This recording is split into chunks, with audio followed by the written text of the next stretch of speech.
Assalamualaikum warahmatullahi wabarakatuh. Selamat siang semuanya. Di video kali ini Ibu ingin ngebahas kisi-kisi PHB Kimia semester ganjil tahun pelajaran 2023-2024. Nah, di kisi-kisi yang udah Ibu share ada 6 subbab yang akan keluar. Yang pertama reaksi pembatas, yang kedua rendemen reaksi, yang ketiga adalah kadar zat, yang keempat adalah air kristal atau senyawa, yang kelima geometri molekul, dan yang terakhir adalah gaya atau interaksi antar molekul. Nah, kita bahas yang pertama dulu, submateri reaksi pembatas. Untuk materi reaksi pembatas akan keluar 9 soal. Di sini Ibu akan kasih pembahasan atau kasih contoh 2 soal. Kita mulai soal yang pertama dulu. Larutan NaOH 0,01 molar sebanyak 200 ml direaksikan dengan 200 ml larutan MgCl2 0,01 molar sehingga terjadi reaksi NaOH ditambah MgCl2 menjadi MgOH2 ditambah NaCl. Jika diketahui AlMg itu 24, O itu 16, dan H itu 1, maka jumlah endapan yang dihasilkan adalah, nah untuk materi reaksi pembatas, langkah pertama adalah kalian harus menghitung molnya dulu. Karena ini reaksi pembatas, harus ada mol pereaktan atau pereaksinya, mol yang ada di sebelah kiri tanda anak panah. Nah, kita cek molnya siapa yang bisa dihitung. Di sini ada molnya NaOH nih, bisa kita hitung karena dia diketahui molaritasnya 0,01, volumenya 200 ml. Terus kita juga bisa ngitung nih molnya si MgCl. Di sini diketahui volumenya 200 ml, terus molaritasnya 0,01. Kalau misalnya yang diketahui itu molaritas sama volume, berarti untuk mencari molnya NaOH sama dengan molaritas dikali volume. Molaritasnya tadi 0,01 dikali volumenya 200 ml. Nah, sebenarnya boleh kalian langsung tulis satuannya, bukan satuannya, bisa langsung kalian tulis dalam satuan mili, nanti akhirnya jadi milimol, atau bisa kalian konversi dulu ke dalam satuan liter. Nah, misalnya Ibu di sini nggak pengen nih diubah jadi liter, Ibu pengennya tetap jadi 200 mili, berarti nanti 0,01 dikali 200, hasilnya adalah 2 milimol. Selanjutnya kita menghitung molnya MgCl2. Sama dengan, karena dia sama, yang diketahui molaritas sama volume, tinggal kita kali aja molaritasnya sama volume. Molaritas MgCl2-nya itu 0,01, volumenya adalah 200. Hasilnya juga sama, 2 milimol. Nah, setelah itu kalau udah diketahui molnya, kita cek persamaan reaksinya apakah sudah setara atau belum. Nah, kita cek dulu nih. Di sini kan NaOH ditambah MgCl2 menjadi MgOH2 ditambah NaCl ya. Nah, di sebelah kanan ini OH-nya itu yang di dalam kurung jumlahnya sebanyak 2 nih. Sedangkan yang di sebelah kiri, OH-nya kan cuma ada 1 ya. Supaya jadi sama, kita kaliin 2 di depannya. Jadi 2 NaOH. Nah, Na-nya jadi berubah nih, jadi 2. Sedangkan di sebelah kanan, Na-nya baru 1. Berarti dikali 2 di sebelah sininya. Kalau udah, tinggal dicek lagi. Na-nya di sebelah kiri 2. Di sebelah kanan juga udah 2. O-nya di sebelah kiri ada 2, di sebelah kanan ada 2, H-nya juga ada 2 di sebelah kiri dan kanan, Mg-nya di sebelah kiri 1, di sebelah kanan 1, Cl-nya di sebelah kiri 2, di sebelah kanan juga 2. Berarti sudah setara ya. Tinggal kita salin ulang persamaan reaksinya. 2 NaOH ditambah MgCl2 menjadi MgOH2 ditambah 2 NaCl. Mula-mula reaksi sisa atau setimbang. Mula-mula NaOH-nya itu 2 milimol. Kemudian MgCl-nya mula-mulanya juga 2 milimol. Wait sebentar, ini Ibu pindahin dulu biar nanti jadi nentuin reaksi pembatasnya gampang. Oke. Selanjutnya, kalau mula-mula di sebelah kanan tanda anak reaksi itu nggak ada. Nah, selanjutnya kita tentuin nih reaksi pembatasnya. Mula-mula NaOH kan 2 ya. Kita ganti warna deh. Oke, ini. Mula-mulanya kan 2 dibagi sama koefisien di depannya nih. Dibagi. 2 bagi 2 hasilnya 1. Nah, yang ini juga 2 dibagi MgCl2-nya ini 1 di depannya cuman gak ditulis. 2 dibagi 1 hasilnya 2 milimol. Yang jadi reaksi pembatas adalah yang angkanya lebih kecil. Yang lebih kecil adalah yang ini nih. Sehingga 1 milimol yang ini dikaliin ke koefisien 2. Hasilnya jadi 2 milimol. 1 yang ini dikaliin sama koefisiennya MgCl2. Karena koefisiennya 1 kali 1 kan sama dengan 1. Di sebelah kanan tandanya berubah jadi positif. MgOH2 koefisiennya 1 dikali 1 milimol. Jadi 1 milimol. NaCl koefisiennya 2 dikali 1 milimol jadi plus 2 milimol. 2 kurang 2 ini habis. 2 kurang 1 sisa 1 milimol. Ini jadi 1 milimol. 1 milimol. Ini jadi 2 milimol. Yang tidak ada hasilnya, yang habis pada saat setimbang, maka itu disebut reaksi pembatas. Jadi di sini yang disebut reaksi pembatas adalah si NaOH. Ini reaksi pembatas ya, NaOH-nya. Kalau udah seperti ini, kita cek tadi yang ditanya apa? Jumlah endapan yang dihasilkan. Nah, endapan itu fasenya kan solid. Di persamaan reaksi ini mana nih yang fasenya solid? Jawabannya adalah MgOH2. Di sini ada solid. Nah, berarti kita hitung nih masanya MgOH2. Kita balik ke pulpen, ke warna biru. Oke. Massa MgOH2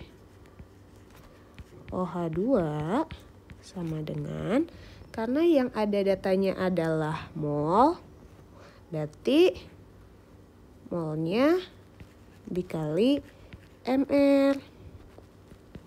Molnya itu 1. mr MgOH2. Dihitung ya, Mg itu 24. Sebentar, kita coret sini. Mg itu 24. O-nya ada 2 ya. O-nya 16 kali 2 berarti 32. H-nya ada 2 juga dikali 1 jadi 2. Kalau di total jadi 58.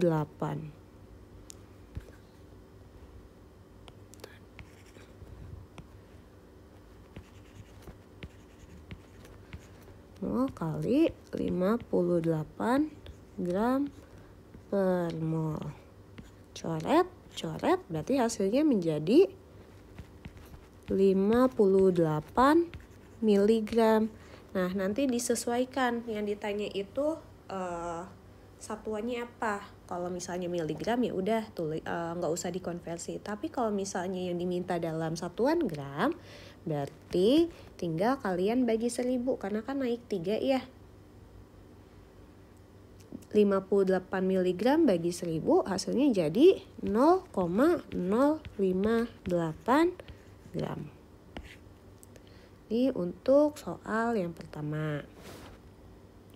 Soal yang kedua, larutan asam oksalat H2C2O4 0,05 m sebanyak 100 ml direaksikan dengan 100 ml larutan CaCl2 0,10 molar dengan persamaan reaksi berikut. H2C2O4 ditambah CaCl2 menjadi CaC2O4 ditambah HCl.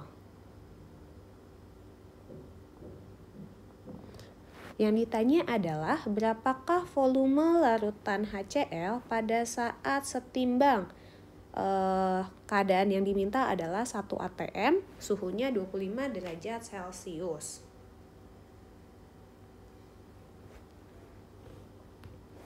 Nah, langkah pertama sama kayak soal sebelumnya, kita menghitung molnya dulu. Mol siapa nih yang bisa dihitung? Yang bisa dihitung adalah molnya asam oksalat atau H2C2O4 sama molnya CaCl2. Cara menghitung molnya adalah karena di sini data yang diketahui adalah molaritas sama volume, CaCl2 juga sama, yang diketahui volume sama molaritas, maka untuk menghitung molnya pakai yang M dikali V, molaritas dikali volume. Mol H2C2O4 sama dengan molaritas dikali volume. Molaritasnya berapa? Molaritasnya 0,05, volumenya 100 ml. Maka hasilnya jadi 5 milimol.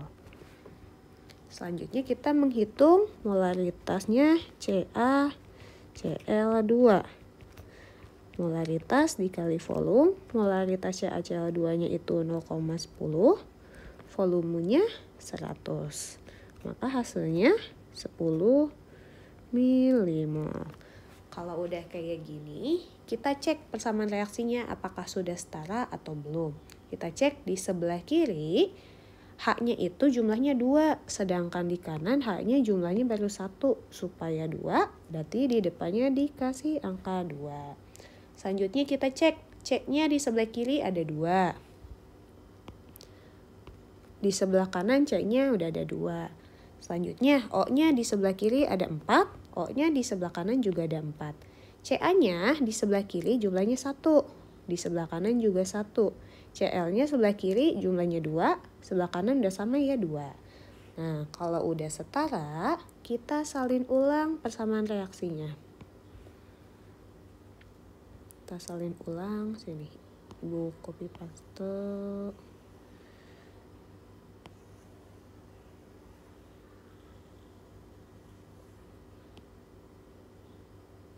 Copy paste. Oh, ini ada yang ke bawah.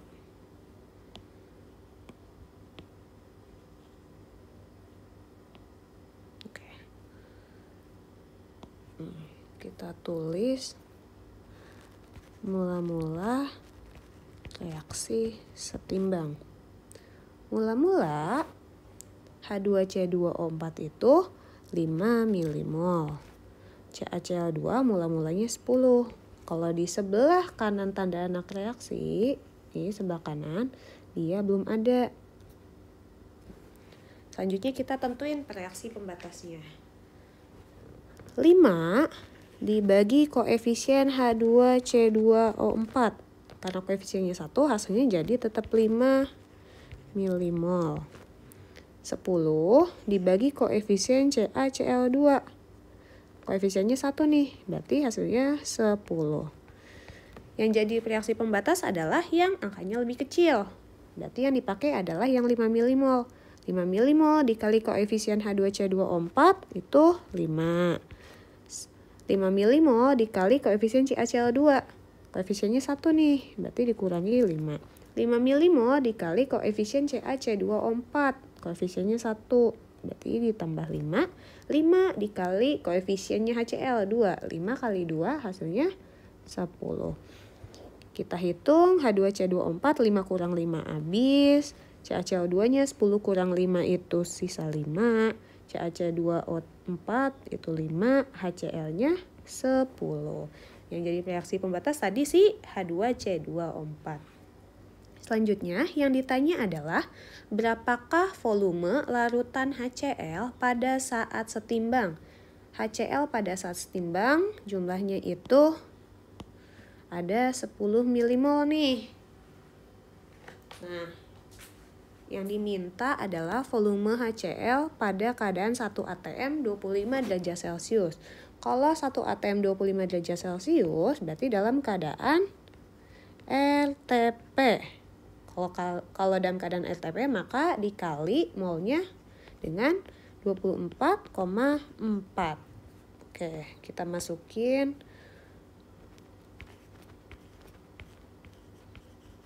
volume HCl sama dengan mol dikali 24,4 liter per mol. Ke ini. Oke. Sama dengan molnya adalah 10 milimol dikali 24,4 liter per mol. Molnya coret, berarti 10 kali 24,4 adalah 244 mililiter. Kalau yang ditanya ke dalam liter, tinggal kalian dibagi 1000. Hasilnya menjadi 0,244 liter. Oke. Untuk reaksi pembatas sudah selesai. Selanjutnya kita ke rendemen reaksi. Untuk rendemen reaksi ada 3 soal. Di sini Ibu akan ngasih 1 soal. Untuk membuat ZNS, serbuk zinc direaksikan dengan serbuk belerang menurut persamaan berikut. Zn ditambah S8 menjadi ZNS. Persamaan reaksinya belum setara. Apabila 52 gram serbuk zinc direaksikan dengan 256 gram serbuk S, ternyata dihasilkan 97 gram ZNS. Berapa persentase rendemen hasil reaksinya? Diketahui ArZn itu 65, S32O16. Oke, langkah pertama yang harus kalian lakukan adalah kita menghitung mol reaksi terlebih dahulu. Di sini yang disebut reaksi adalah yang di sebelah kiri tanda anak panah. Berarti kita menghitung molnya Zn sama molnya S8. Kita hitung dulu. Molnya Zn. Oke, di sini data Zn yang tersedia adalah masanya sebanyak 52 gram. Sehingga untuk mencari molnya kita pakai rumus gram dibagi ml. Gramnya Zn adalah 52. ml-nya Zn adalah Zn 65. 65 gram per mol. 52. Sebentar sambil Ibu hitung. 52 dibagi 65 hasilnya adalah 0,8 mol. Selanjutnya kita hitung molnya S8. Karena yang diketahui datanya S8 adalah massa, berarti hitung molnya juga sama, pakai rumus gram dibagi ml. Gramnya itu 256. ml-nya adalah S itu kan 32. Karena di sini adalah S8, maka 32-nya dikali 8 sama dengan 256. Hasilnya adalah 1 mol. Setelah itu kita cek nih di persamaan reaksinya apakah sudah setara atau belum. Nah, di sini dikasih tahu nih belum setara. Kita setarain dulu ya. Di sini Zn-nya di sebelah kiri jumlahnya 1, di sebelah kanan jumlahnya 1. S-nya di sebelah kiri jumlahnya 8, di sebelah kanan jumlahnya masih 1. Nah, berarti ditambahin angka 8 di depannya. Jadi 8 ZNS. Maka ZN-nya juga yang sebelah sini tambahin 8.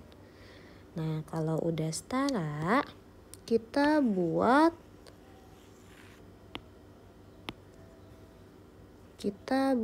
MRS-nya dulu.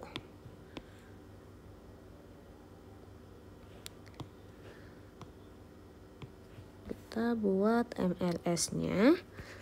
Mula-mula reaksi setimbang. Mula-mula Zn itu molnya 0,8. Mula-mula S molnya adalah 1. Kita tentuin reaksi pembatasnya. 0,8 dibagi 8 hasilnya 0,1. 1 dibagi koefisien di depannya. Hasilnya jadi 1 juga. Yang lebih kecil yang mana? Yang 0,1. 0,1-nya kalian kalikan dengan koefisien yang di depannya. 0,1 dikali 8 hasilnya 0,8. 0,1 dikali koefisien S8 itu 1 hasilnya 0,1. 0,1 dikali koefisien ZNS 8. Maka hasilnya adalah 0,8. Kita hitung pada saat setimbang 0,8 dikurang 0,8 ini habis. 1 dikurang 0,1 itu sisanya 0,9. 0 ditambah 0,8 hasilnya 0,8. Karena di sini yang ditanya randoman hasil reaksinya, kita menghitung masanya si ZNS. Masa ZNS secara teoritis ya. Kita hitung masa ZNS teoritis. Berarti rumusnya adalah mol dikali MR. Molnya adalah 0,8. MR ZNS adalah Zn itu 65, S-nya itu 32. 65 tambah 32 adalah 97. 0,8 dikali 97 hasilnya 77,6 gram. Nah, kita hitung persentase randomannya.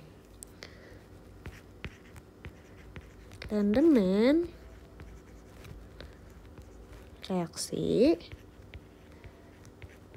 sama dengan hasil nyata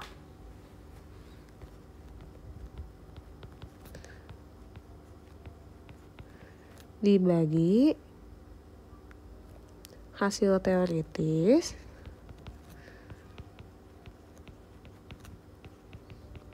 dikali 100%. Hasil nyatanya berapa? Nah, di sini ada nih. Ternyata dihasilkan. Berarti hasil nyatanya sebesar 97 gram. Hasil teoritisnya adalah 77,6 gram dikali 100%. Maka diperoleh hasilnya 97 bagi 77,6 kali 100%. 125%. Oke. Ini untuk soal randoman reaksi. Kita ke submateri yang ketiga adalah kadar zat. Untuk kadar zat, contoh soalnya adalah suatu cuplikan yang mengandung logam zinc dengan berat 1 gram direaksikan dengan larutan asam klorida atau HCl sampai semua zinc habis bereaksi. Jika gas hidrogen yang dihasilkan pada keadaan 0 derajat Celcius dan 1 atm sebanyak 11,2 centiliter, maka kadar zinc dalam cuplikan tersebut adalah, nah kita cek nih yang dihasilkan gas hidrogennya itu 11,2 centiliter. Kita ubah dulu ke dalam liter karena nanti kan ini kita bagi 22,4 ya karena dalam keadaan STP. 11,2 centiliter. Kalau diubah ke liter itu menjadi 0,112 liter. Dibagi 100 ya, karena dia naik 2. Nah, 0,112 liter nih si volume H2-nya. Kita konversiin ke dalam mol. Kalau misalnya udah ada nih data volume, terus yang diminta adalah bukan yang diminta, keadaan nyatanya itu dalam keadaan STP. Cara mencari molnya gimana? Cara mencari molnya adalah volume yang diketahuinya, yang diperolehnya kan 0,112 ya, dibagi sama 22,4 karena dalam keadaan STP, dalam keadaan standar. Kalau dalam keadaan RTP, dalam keadaan room, itu dibaginya 24,4. Kita hitung 0,112 dibagi 22,4. Hasilnya adalah 0,0005 mol. Bisa sih nggak kalian ubah, misalnya jadi 11,2, tetap 11,2 centiliter, tapi nanti satuannya jadi sentimol gitu. Tergantung option yang diminta ya. Nah, kalau misalnya udah dapet nih, kita cek persamaan reaksinya apakah sudah setara atau belum. Oke, kita cek di sebelah kiri reaksi, jumlah Cl itu ada 1, sedangkan di sebelah kanan reaksi jumlah Cl-nya ada 2. Berarti supaya setara, kita kasih 2 di depannya, 2 HCl. Nah, di sebelah kiri H-nya itu 2, sebelah kanan juga udah ada 2. Berarti persamaan reaksinya udah setara ya, Zn-nya udah setara. Nah, kalau persamaan reaksinya sudah setara, kita bisa mencari tahu nih koefisien zincnya pakai perbandingan koefisien.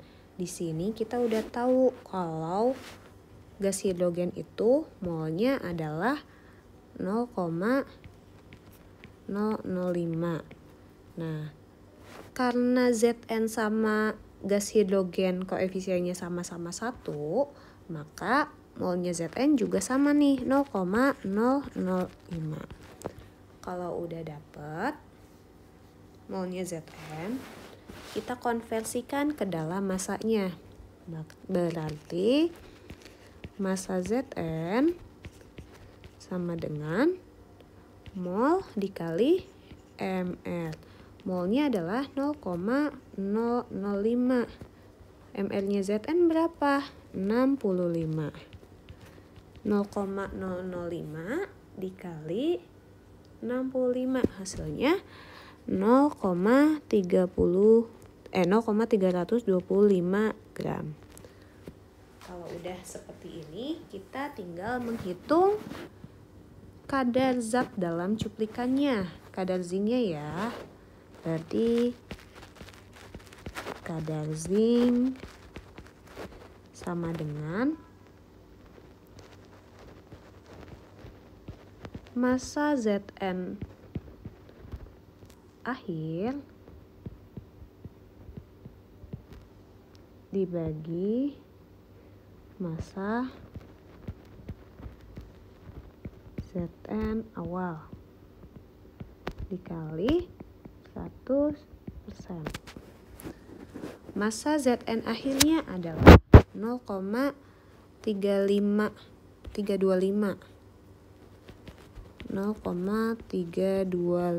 gram. Massa Zn awalnya berapa? Nah, di soal nih ada suatu cuplikan mengandung logam zinc, beratnya 1 gram. Massa Zn awalnya berarti 1 gram kali 100%. Oke. 0,325 dibagi 1 kali 100 gram. Hasilnya adalah 32,5%.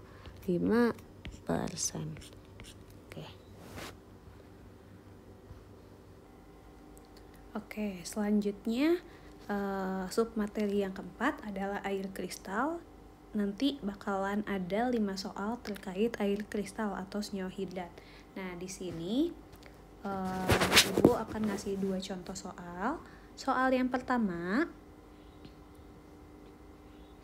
Untuk menentukan air kristal natrium fosfat sebanyak 38 gram kristal Na3PO4 NH2O dipanaskan sehingga semua air kristalnya menguap. Ternyata setelah penguapan massa kristal tersisa 16,4 gram. Tentukan jumlah air kristal dalam kristal tersebut.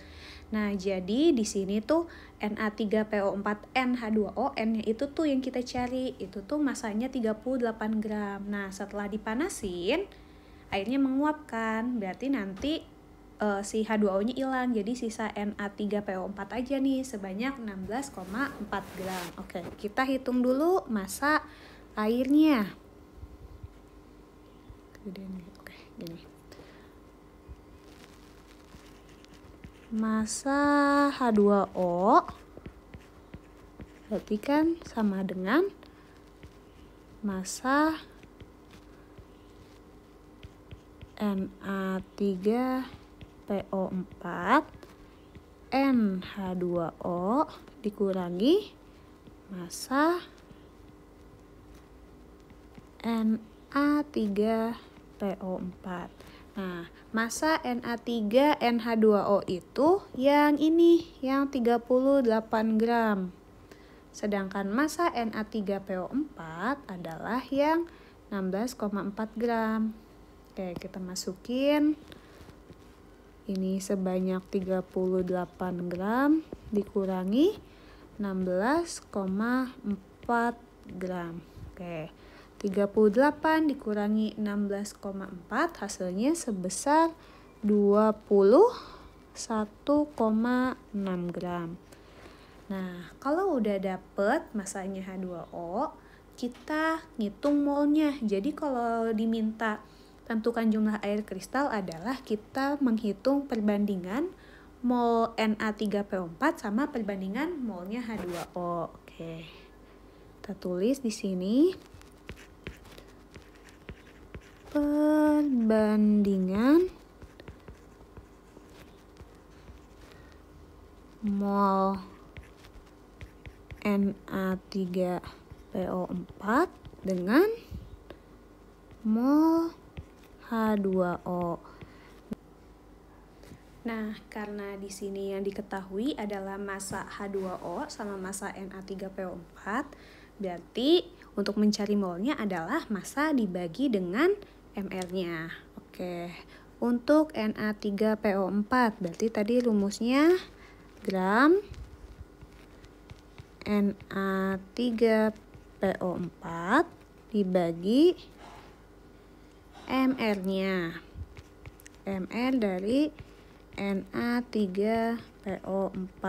Kita bandingin nih sama gramnya H2O dibagi mR-nya H2O. Oke.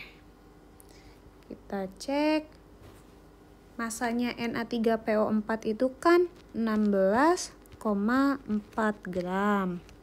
Sedangkan mR dari Na3PO4 kita hitung dulu ya. mR sini deh. mR-nya Na3PO4. Oke. Na-nya sebanyak 3. Na itu 23 dikali 3 itu berarti 69. P-nya ada 1 nih, nilainya 31. Sedangkan O-nya itu 16 dikali O-nya ada 4. 16 kali 4 adalah 64.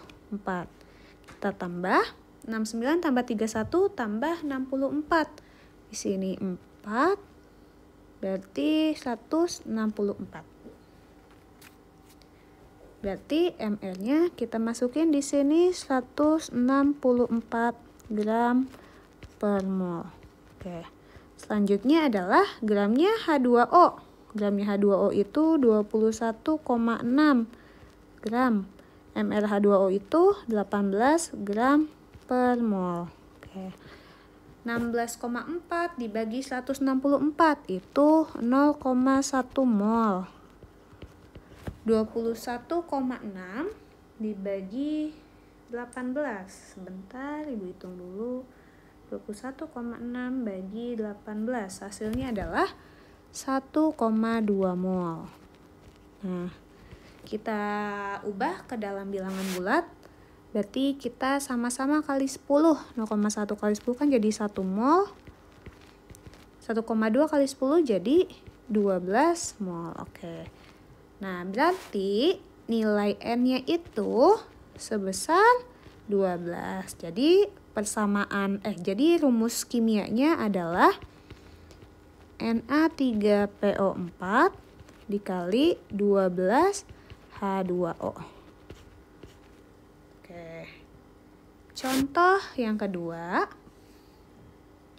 Kristal barium klorida yang masanya 1,22 gram dilarutkan ke dalam air, kemudian direaksikan dengan larutan natrium sulfat berlebihan. Persamaan reaksinya adalah BaCl2 ditambah Na2SO4 menjadi BaSO4 ditambah 2NaCl. Setelah disaring, ternyata massa endapannya 1,165 gram. Tentukan jumlah air kristal BaCl2, di mana nilai ArBa itu 137, Cl 35,5, S itu 32, O itu 16, dan H itu sama dengan 1. Nah, di sini itu diketahui nih masanya barium klorida, kristal barium klorida plus H2O ya. H2O-nya jumlah molnya belum diketahui. Itu masanya 1,22 gram. Nah, terus direaksin tuh. Muncul tuh endapan. Nah, endapan itu kan fasenya padatan ya. Berarti ini nih didapat BaSO4 yang fasanya padatan. Dia tuh masanya 1,165 gram. Nah, jadi kalau tipe soal kayak gini, kita menghitung dulu nih si molnya, endapannya, molnya BaSO4. Kita hitung dulu molnya BaSO4. Nah, karena di sini data yang diketahui adalah massa, ya 1,165, maka kita pakai rumus gram dibagi ml. Gramnya itu 1,165. ml-nya kita hitung nih, Ba itu nilainya 137. Kita hitung dulu, gimana ya, sini deh. Ba itu ml BaSO4. Ba itu nilainya 137.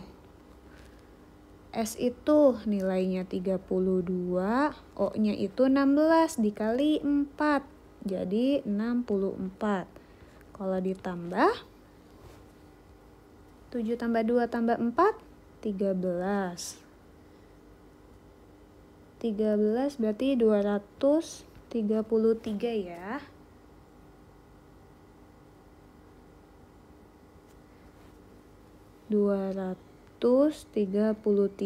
Nah, 1,165 dibagi 233, maka hasilnya adalah 0,005 mol.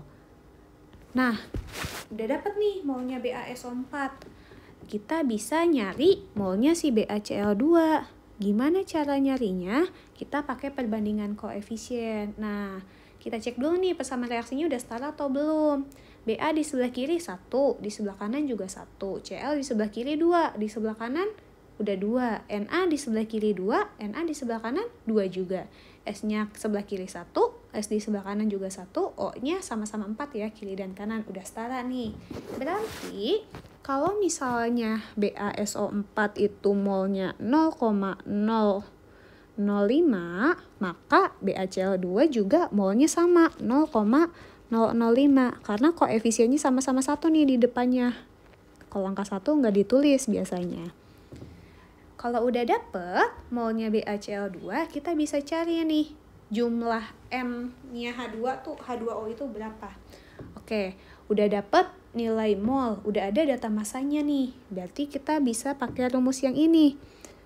Mol dikali ml kan sama aja massa ya. Nah,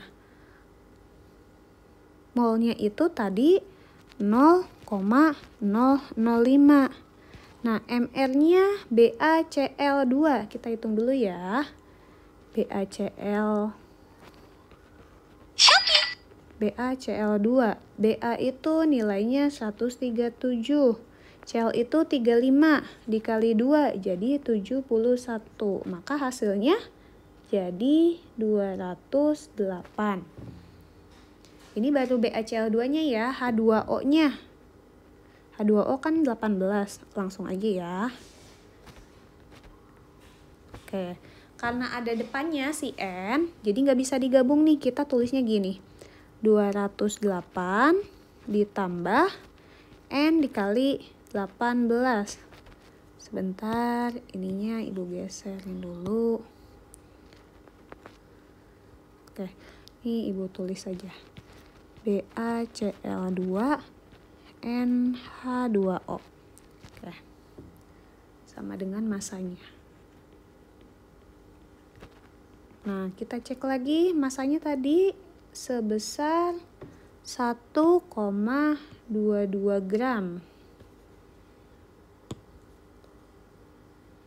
1,22 gram. Oke. Kita hitung 0,005 dikali 208 hasilnya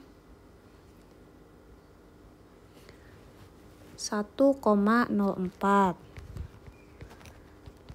0,005 kali 18N, 0,005 kali 18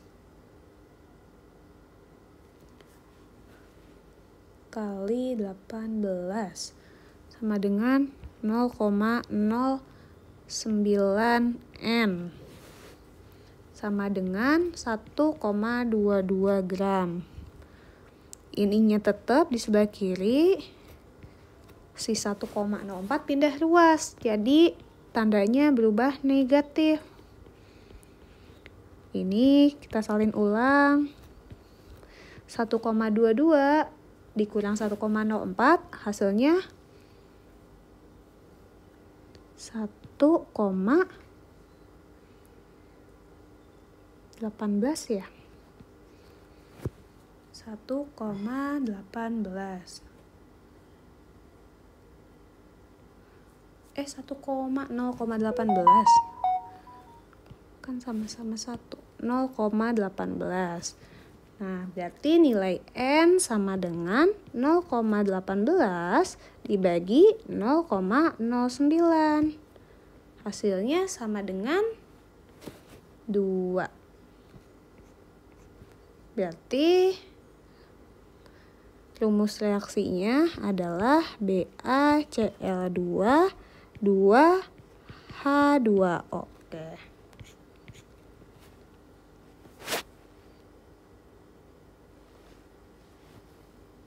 Kita lanjut ke soal ke kisi-kisi yang kelima, submateri geometri molekul. Untuk geometri molekul ada 5 soal nih. Nah, di sini Ibu ada soalnya itu kalian diminta untuk mencari sudut ikatan dan geometri molekul dari beberapa molekul. Yang pertama, yang A, MgF2. Oke, pertama kita tentuin dulu nih notasinya. MgF2 yang jadi atom pusat adalah yang Mg karena dia jumlahnya 1. Atom pusat itu yang paling sedikit ya, yang paling sedikit Mg jumlahnya 1, sedangkan F adalah jumlahnya 2. Nah, kita tulis dulu atom pusatnya adalah Mg. Nah, diingat Mg itu unsur yang keberapa? Golongan keberapa? Mg itu golongan kedua. Maka dia punya 2 elektron valensi. Selanjutnya si F. Kita tulis nih. F itu golongan berapa? F itu golongan 7. Supaya stabil, dia membutuhkan 1 elektron. Nah, di sini F-nya ada 2 ya. 2F, berarti 1 elektronnya dikali 2. Hasilnya 2 elektron valensi. Dikurang 0. berarti dia nggak punya PEB. Kalau 0 ya. Sehingga notasinya adalah AX, lihat jumlah F-nya, lihat jumlah selain atom pusatnya ada berapa? Ada 2. Jadi AX 2. Kalau AX 2 namanya apa? Linear. Nah, kita coba gambar. Gambarnya tuh jadi kayak gini. Ini Mg, di sini F. Berarti di sininya F. Nah, sudutnya berapa sih? Nah, kalau kalian ingat, sudut itu kan paling besar 360. Nah, antara Mg sama F itu dia 180 derajat. Yang ini juga sama ya, 180 derajat. Oke. Soal yang B, H2O.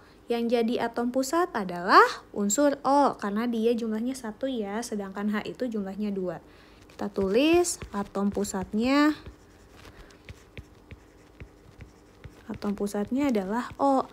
O itu golongan berapa? O itu golongan 6, sehingga dia punya 6 elektron valensi.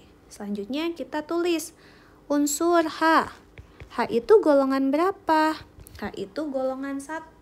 Nah, kalau golongan 1 tuh dia kecenderungannya untuk melepas 1 elektron. Nah, di sini H-nya ada 2 ya. Berarti ditulis di sini depannya 2. 1 elektron dikali 2. Hasilnya 2 elektron valensi. Dikurang sisa 4. Nah, kalau masih ada sisa, dibagi lagi sama 2. Hasilnya 2. Nah, 2 ini menandakan dia punya 2 pasang elektron bebas. Sehingga notasinya adalah AX. AX-nya lihat jumlah sininya, berarti AX2. E-nya, PEB-nya lihat di sini. 2. AX2E2. Nah, AX2E2 itu namanya apa? Bentuk V. Kayak gitu. Nah, kalau bentuk V itu yang kayak gimana sih? Bentuk V itu yang kayak gini. Wait. O. Di sini dia ada PEB-nya nih, 2 gini. Sini ada unsur H, di sini ada unsur H. Nah, di sini adalah sudutnya. Sudutnya sebesar 19,5 derajat. Kita lanjut ke yang C. PCl5. Atom pusatnya adalah P karena jumlahnya 1. Atom pusat. Oke. Atom pusatnya adalah P. Nah, P itu golongan berapa? P itu golongan 5. Di golongan 5 ada N, P, AS, SB, sama BI ya. Karena dia golongan 5, maka dia punya 5 elektron valensi. Selanjutnya, yang selain atom pusat kita salin nih, Cl. Cl golongan berapa? Cl golongan 7. Nah, supaya dia stabil, maka dia membutuhkan atau menarik 1 elektron. Nah, di sini Cl-nya ada 5 nih. Maka dikali 5. Hasilnya jadi 5 elektron valensi. Kalau dikurang habis. Berarti dia nggak punya PEB ya. Berarti notasinya adalah AX. Kita salin ulang di sininya jadi 5. AX5 namanya apa? Segitiga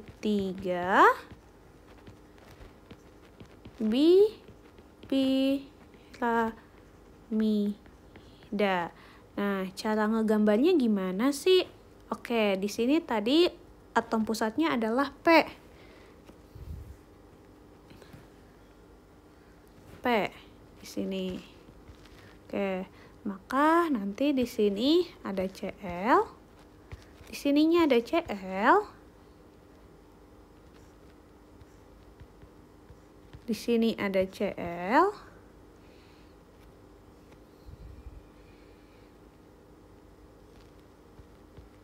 Di sini ada CL dan di sini ada CL. Nah, antara CL yang atas, jadi dia kan namanya segitiga piramid ya.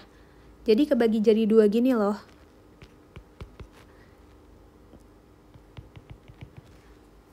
Jadi ada CL yang ini posisinya di atas, CL yang ini posisinya di bawah, sedangkan 3 CL ini bentuknya adalah kayak horizontal.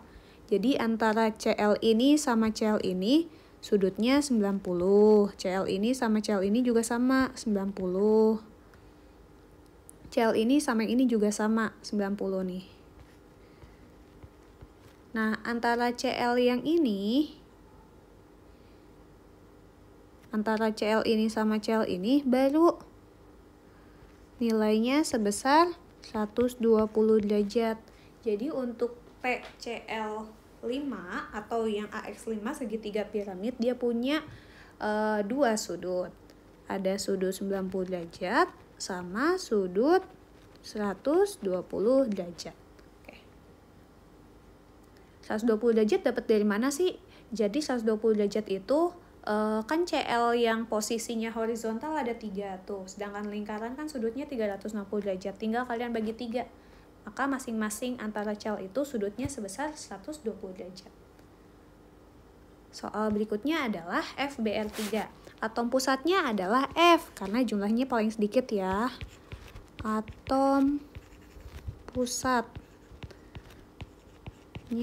adalah F. Nah, F itu golongan berapa sih? F itu golongan 7. Di golongan 7 ada F, Cl, Br, I, sama At. Berarti dia punya 7 elektron valensi. Sisanya kita salin nih, Br. Br itu tadi golongan 7 juga. Nah, supaya stabil untuk memenuhi kaidah oktet, maka dia butuh 1 elektron. Nah, karena Br-nya ada 3, maka 1 dikali 3. 3 elektron valensi. Bukan 3 elektron valensi, 3 elektron. Oke, 7 dikurang 3 hasilnya adalah 4. Ingat dibagi 2, karena kita mau nentuin PEB ya. 4 bagi 2 adalah 2 PEB. Sehingga notasinya adalah AX. AX itu lihat dari ininya ya, AX3. Sedangkan E itu adalah PEB. PEB-nya sebanyak 2. Nah, kalau AX3E2 tuh bentuknya apa sih? Dia bentuk T. Oke, bentuk T kayak gimana? Kita gambar dulu FBR3.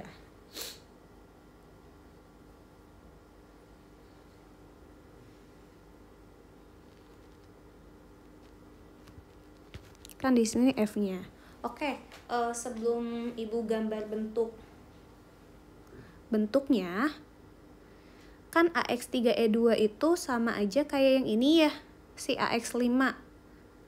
Sama-sama sebenarnya punya 5 ikatan, cuman kalau AX3E2 itu 3 ikatan pasangan elektron ikatan, yang 2 pasangan elektron bebas. Nah, yang dilepas adalah atom-atom yang sudutnya lebih besar. Jadi nanti si BR-nya itu ngikatnya gini. Di sini ada BR, sini ada BR, sini ada BR. Nah, di sini ada PEB-nya kayak gini. Sama kayak yang soal yang di sini.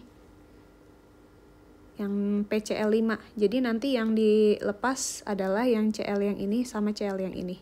Kalau misalnya bisa mau jadi PCl nggak bisa jadi PCl3, FBR3 ya, kayak gitu. Nah, karena ini yang dilepas, tinggal kita cari sudutnya. Ini kan BR di sini posisinya adalah horizontal ya sama si F, sedangkan BR di sini posisinya adalah vertikal. Jadi antara sudut ini sebesar 90 derajat, yang ini juga sama 90 derajat. Maka sudutnya sebesar 90 derajat. Yang terakhir untuk geometri molekul adalah XeO F4. Nah, Kan sebelumnya contohnya hanya terdiri dari 2 unsur ya. Ini tuh ada 3, unsur Xe, unsur O, sama unsur F. Untuk menentukan atom pusat yang jumlahnya lebih sedikit nih. Nah, tapi di sini yang jumlahnya sedikit ada 2 nih, Xe sama O. Yang mana jumlahnya sama-sama 1. Maka yang dipilih adalah yang unsur gas mulia atau golongan 8. Xe sama O yang unsur golongan gas mulia kan yang Xe. Berarti kita bisa tulis atom pusatnya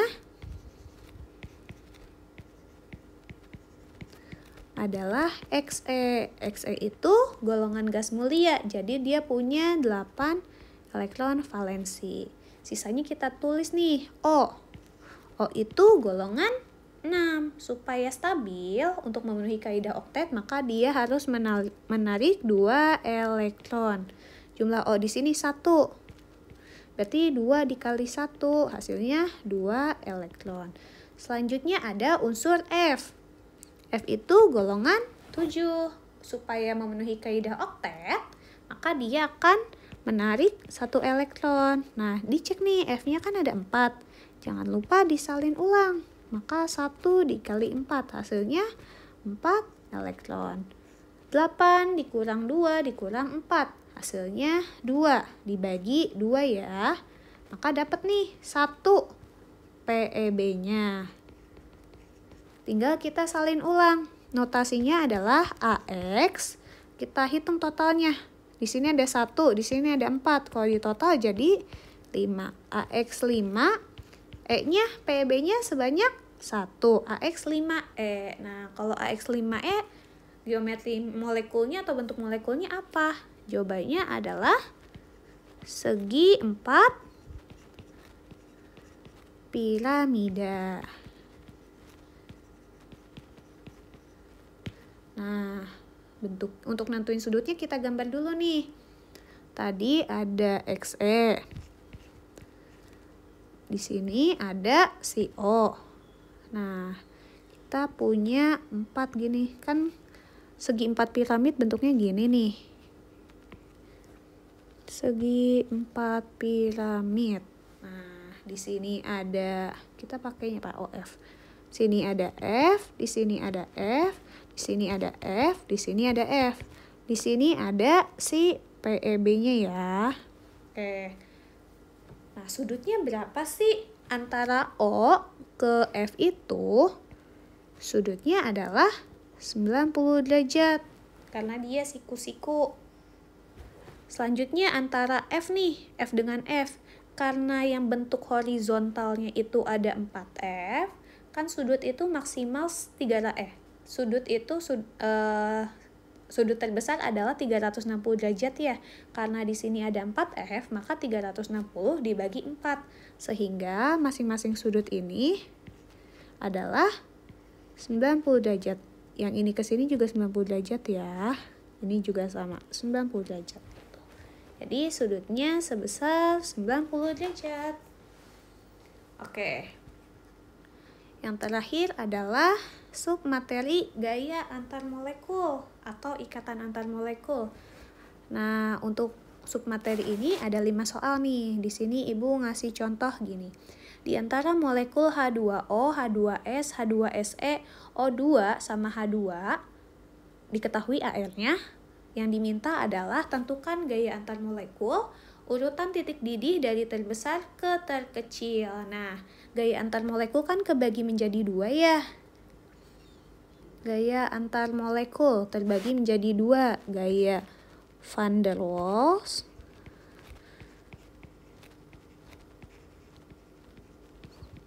sama ikatan hidrogen. Nah, kalau gaya jangan di sini deh.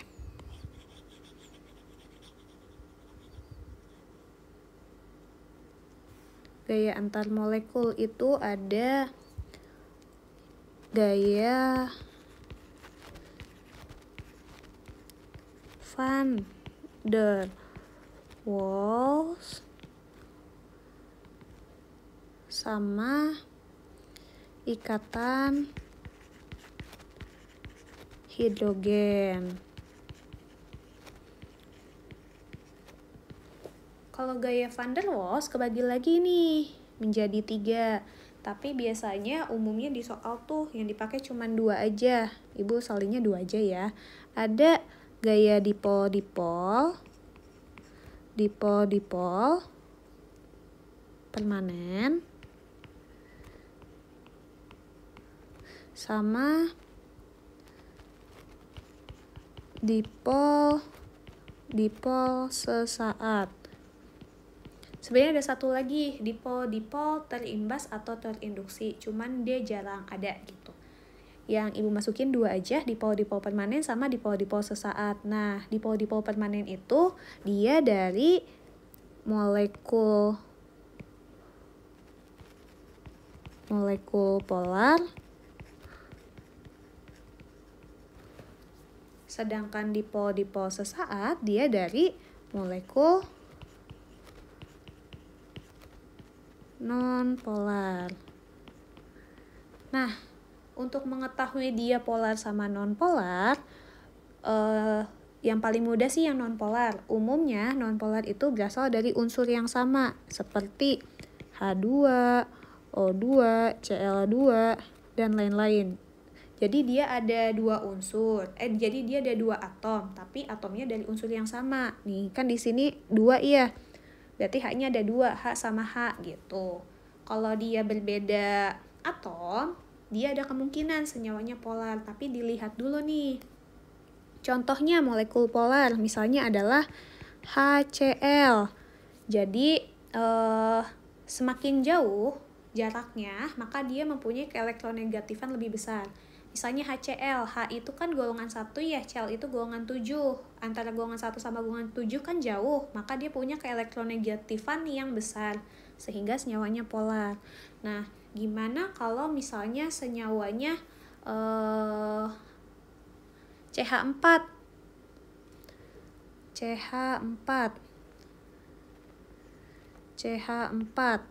H itu kan golongan 1, C itu golongan 4. Nah, kira-kira itu keelektronegatifannya gimana sih? Nah, untuk CH4, kalau misalnya ada lebih dari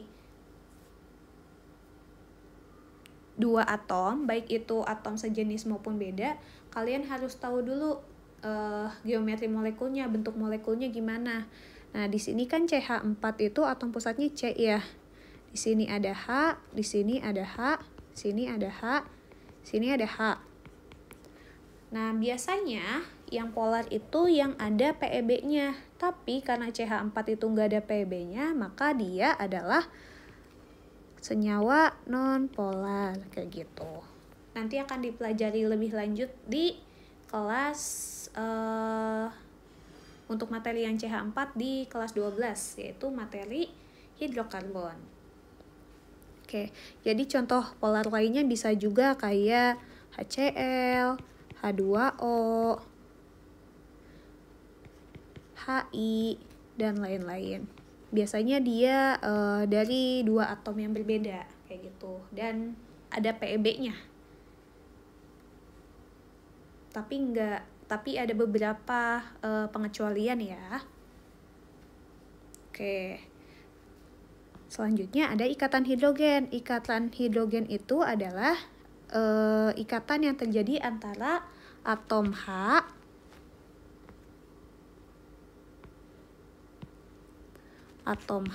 bertemu dengan atom F, bertemu dengan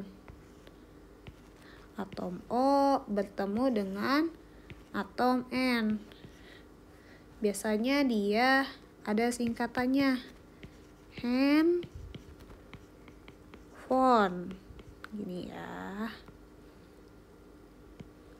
H ketemu sama F, ketemu sama O, ataupun ketemu sama N, kayak gitu. Nah, kita lihat lagi nih ke soalnya. H2O, ada unsur H, ada unsur O. Nah, ini berarti ikatan hidrogen karena Henn-von ya, H ketemu sama F atau enggak H ketemu sama O atau H ketemu dengan N. Berarti dia ikatan hidrogen. Nah, kalau H2S ikatan hidrogen bukan? Bukan, karena H-nya harus ketemu F, ketemu O, atau enggak ketemu N.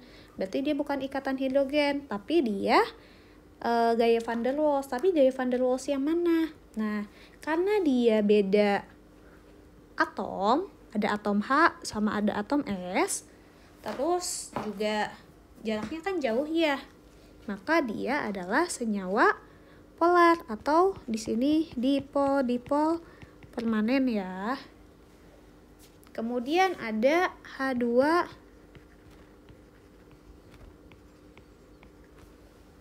H2SE.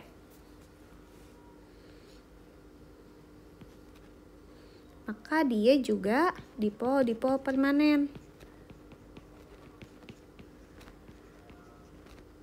Karena dia dari dua unsur atau dua atom yang berbeda. Selanjutnya ada O2. O2 ini adalah molekul unsur. Karena dia jumlahnya 2 itu dari atom yang sama-sama dari O. Karena dia atomnya sama, maka dia adalah ibu lupa. Dipol sesat itu nama lainnya adalah gaya London atau gaya dispersi.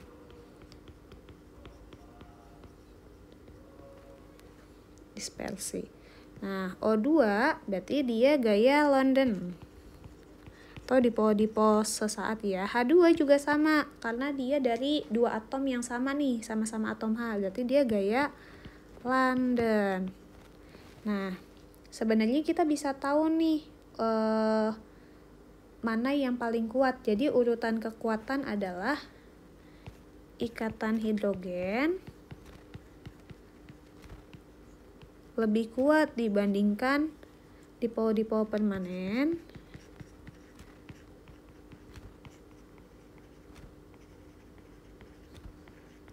lebih kuat dibanding gaya London atau dispersi atau sesaat ya. Yang jawaban A udah ketemu. Sekarang yang B, urutan titik didih dari terbesar ke terkecil. Nah, titik didih itu dilihat dari kekuatan gayanya dulu nih.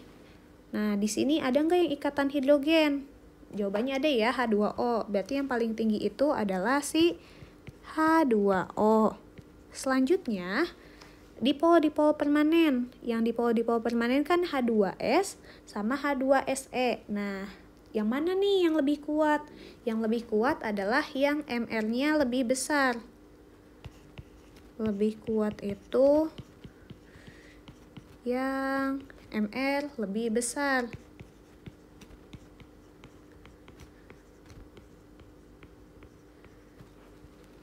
Lebih besar mana nih? MrH2S sama H2SE. Udah kelihatan nih, SE-nya aja nilainya 79 ya. Berarti H2SE lebih besar MR-nya, sehingga titik didihnya juga lebih besar. H2SE lebih besar dibanding si H2S. Selanjutnya antara O2 sama H2 juga sama nih, untuk ngecek lebih kuatnya pakai MR-nya lebih besar mana?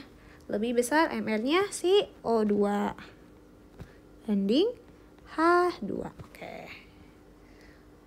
Oke, udah 6 subbab yang Ibu bahas. Semoga kisi-kisi soal ini dapat bermanfaat bagi kalian dan mempermudah kalian untuk mempelajari materi ke-6 submateri tersebut. Semoga dimudahkan dalam mengerjakan soal-soal PHB-nya. See you next video. Annyeong.